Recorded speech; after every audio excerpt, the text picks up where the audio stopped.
프리아날기입니다. 2024년 12월 25일 점심을 먹고 한가한 시간을 맞아서 여러분하고 얘기를 좀 나눠볼까 합니다. 저 이모님에 대한 얘기를 좀 해드리려고 해요.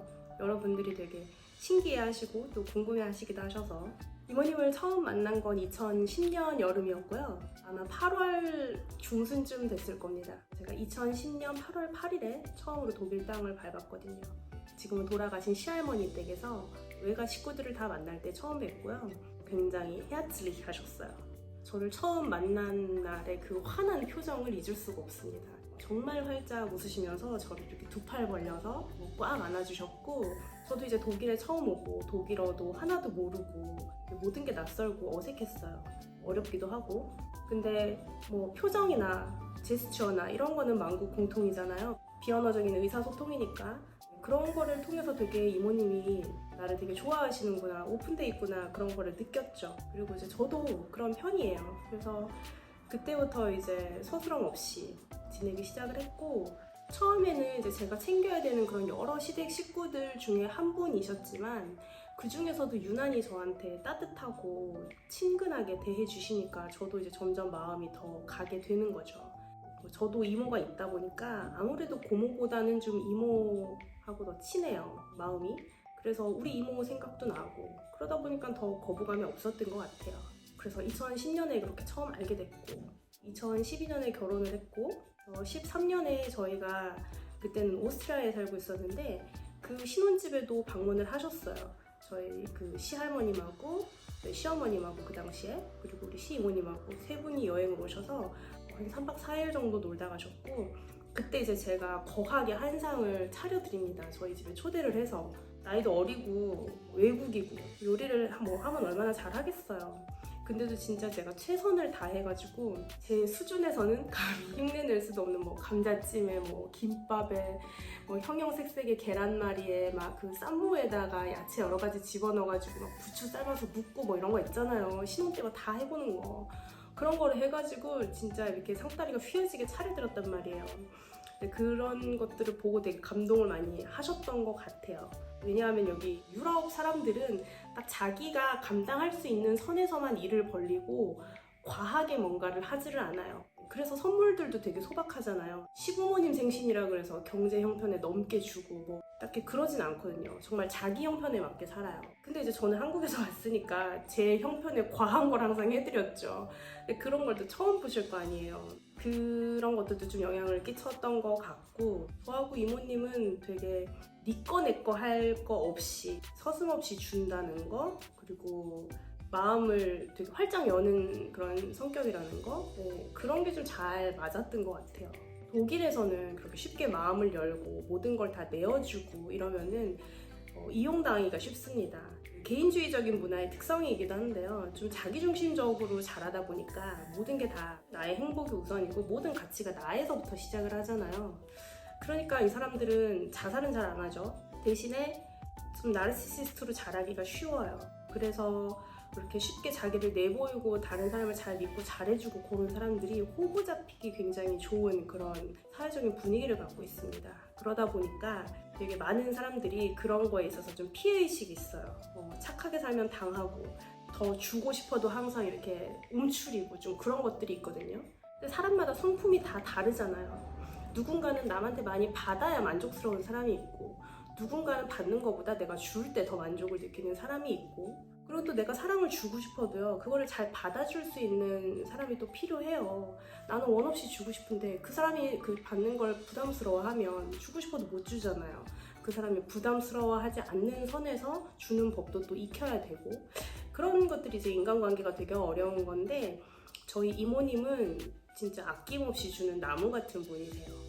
그리고 이제 이 사회의 특성상 그렇게 주고도 보상을 바랄 수가 없습니다. 모든 게 나 중심이라 그랬잖아요.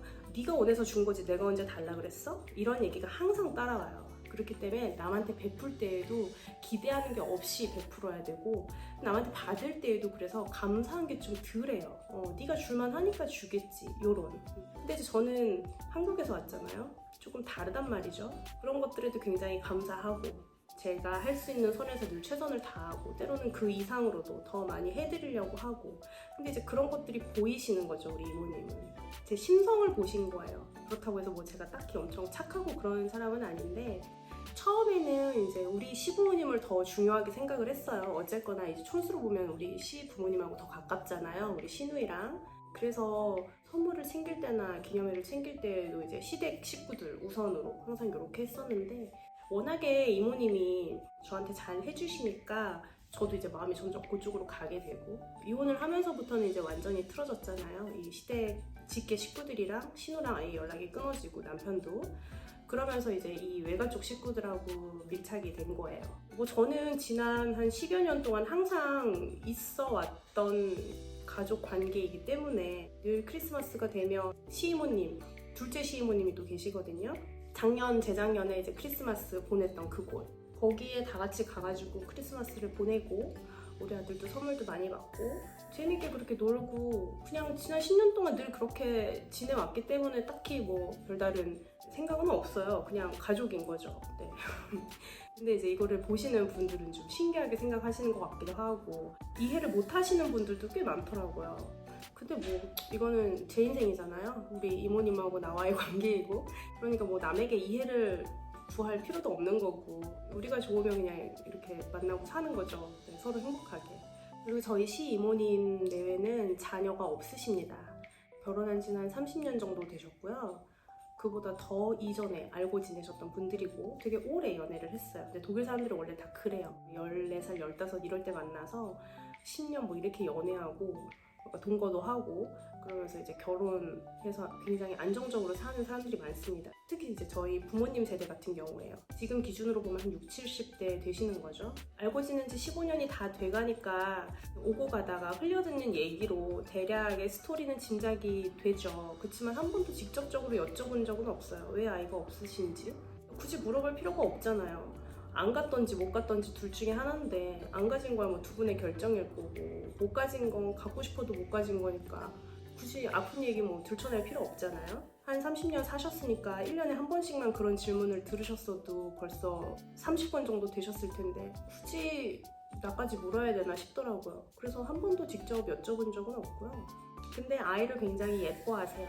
아까 말씀드렸잖아요. 아낌없이 주는 나무라고. 네, 그래서 주변에 이제 아이들 많이 낳고 사니까 조카들도 그렇고, 회사 동료 아이들도 그렇고, 뭐 친구의 자녀들도 그렇고, 항상 특히 독일 사람들이 기념일 잘 챙긴단 말이에요. 생일이나 뭐 부활절이나 뭐 가을방학이나 크리스마스나 이럴 때 항상 선물해서 이렇게 나눠주시고 그러시는데, 저희 아이가 태어나니까 얼마나 예쁘시겠어요.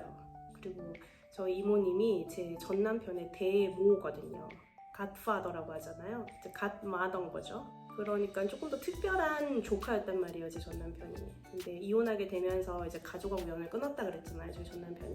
그래서 이제 다른 가족들도 이 사람과 시부모님, 네, 이 사람들의 행태에 대해서 좀 많이 실망을 했죠. 비인간적이에요, 여기도. 자기 자식을 안 보고 산다는 거는. 그러면서 저희가 독일에서 어려움에 처했고, 그때 이제 완전히 저희 편으로 딱 돌아서신 거죠. 그리고 이제 저희 전 시모도 우리 시이모님께서 딱 저희를 보살핀다는 거를 아시고는 절연을 하신 거예요. 그러니까 자기들도 안 돌보는데 왜 네가 돌보냐 이거죠.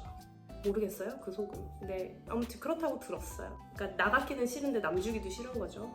그 뒤로 그냥 우리끼리 행복하게 잘 살고 있고, 한 7, 8년 전에 그때도 이제 크리스마스를 같이 세고 여기 이모님 댁으로 돌아오는 길에 그런 얘기를 하시는 거예요.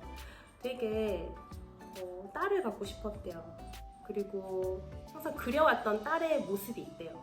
근데 이렇게 우리 이모님 얘기하면은 조금 울컥해요. 근데 우리는 사연이 많아가지고 얼마나 긴 이야기들이 많겠습니까? 제가 여러분한테 일일이 다 말씀드리지 않은 15년이잖아요, 장장.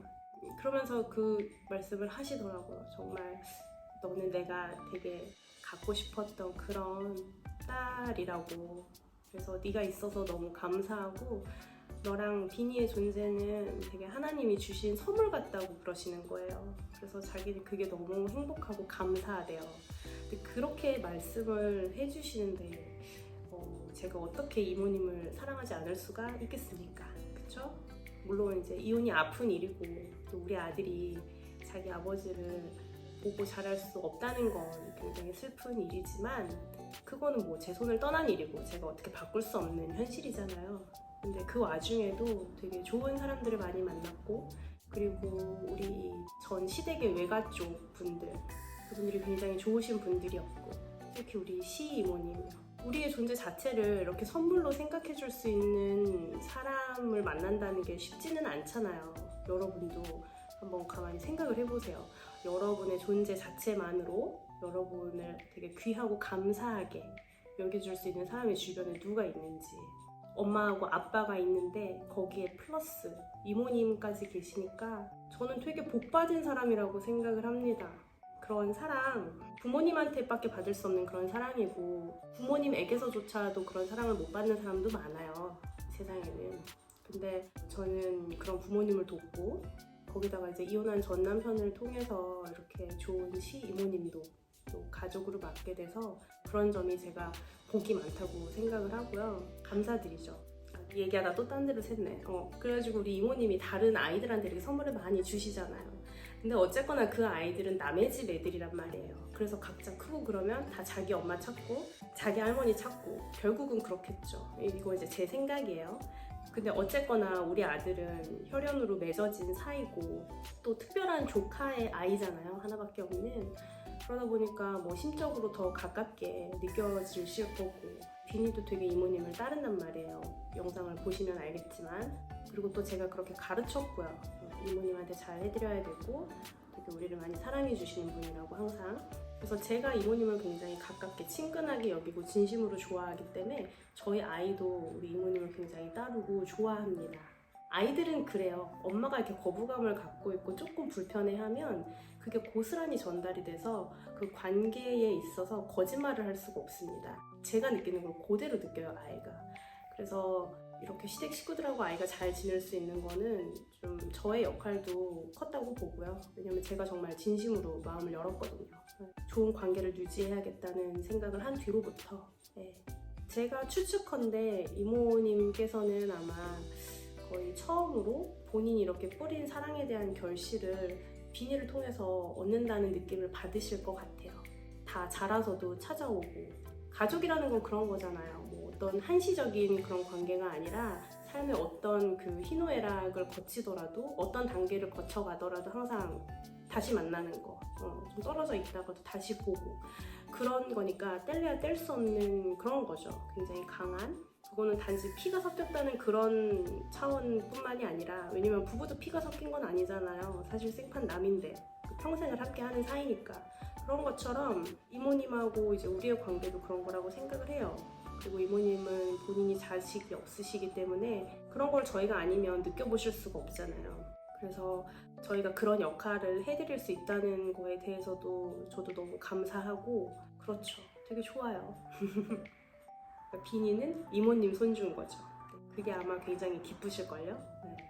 그리고 이분들은 다 가지셨잖아요. 이렇게 한 60대, 70대 정도의 나이가 되신 분들은 물질적인 거, 금전적인 거에 그렇게 큰 욕심이 없으십니다. 보통은. 어느 정도 인생도 살아보셨고, 돈도 벌어보셨고, 좋은 데도 많이 다니셨고, 갖고 싶은 것도 다 가지셨기 때문에 그런 물질적인 거에서 얻는 기쁨이 크지 않아요. 특히 유럽 사람들은 더더욱 그렇습니다. 그래서 소박한 거에서 좀 기쁨을 많이 느껴요. 삶이 워낙에 안정이 돼 있다 보니까 오히려 돈으로 살 수 없는 것들 있잖아요. 인간관계라던가 여유로운 삶, 휴가, 이런 걸 되게 중요하게 생각을 하는데, 그러다 보니까 저희가 못 가진 건 돈이잖아요. 저희한테 없는 건 돈이에요. 그래서 저희가 해드릴 수 없는 단 한 가지, 돈으로 거한 선물을 해드릴 수 없는 게 제가 유일하게 못하는 건데, 그걸 바라지 않으시니까 그게 얼마나 제 입장에서는 마음이 편하겠습니까? 처음에는 막 형편 안 되는데 선물 막 해드리려고 그랬는데 그런 거 정말 안 바라시더라고요. 그리고 아무리 제가 좋은 걸 해드린다고 한들 이모님의 그런 스타일, 그런 고급스러운 취향을 따라갈 수가 있겠습니까? 그러니까는 어설픈 그런 건 할 필요가 없어요. 대신에 진심을 담은 편지 이런 거 있잖아요. 아니면 사진을 모은 앨범 이런 거. 네, 그런 거는 돈이 없어도 충분히 할 수 있거든요. 애정만 있으면. 아니면 이제 저는 십자수 하는 것도 되게 좋아해요. 그런 거. 되게 올드하죠? 근데 이런 올드한 게 독일에서는 먹힙니다. 그래서 이렇게 특별한 날 십자수 같은 거 선물해드리고, 특히 편지를 정말 좋아하시거든요. 제가 글을 좀 쓰잖아요. 뭐 독일어로 뭐 그렇게 멋들어지게 문법에 맞춰서 쓰지는 못하지만 저의 마음, 제가 갖고 있는 이 진심은 꾹꾹 눌러서 담을 수가 있거든요. 그래서 연애할 때에도 편지덕을 많이 받고, 주변에 감사한 분들한테 감사한 마음을 표현할 때에도 진짜 제가 편지를 써드리면 다 우세요. 제가 편지를 얼마나 잘 쓰는지 궁금하시죠? 네, 진짜로 제가 편지 드려서 눈물을 안 흘리신 분들이 없습니다. 맥주씨도 울었어요. 그래서 제가 편지를 되게 잘 쓰는데 그런 것들을 굉장히 좋아하시고, 그렇게 저희는 알콩달콩 지냅니다. 아까 댓글에도 보니까